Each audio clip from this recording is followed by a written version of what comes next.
আমগরে ভদ্র লাগলেও আসলে আমরা ভদ্র না, ভদ্রর পাটলয়া থাকি, তাই মানুষ বুঝে না।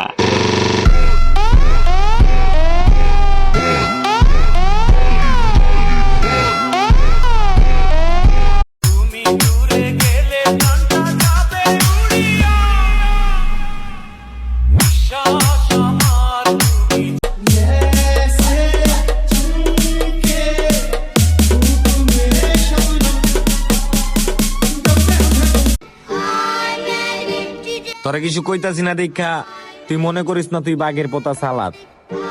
তোরা যেদিন দিমো 440। হ বন্ধু, আসলেই তোমার সাথে আমার যায় না, কারণ তোমার হাতের আঙুলগুলো রোজ মেয়েদের সাথে চ্যাটিং করতে ব্যস্ত। প্রেম ভালোবাসায় আমরা নাই, গ্যাঞ্জাম বাজলে ডাক দিও, অলওয়েজ রেডি।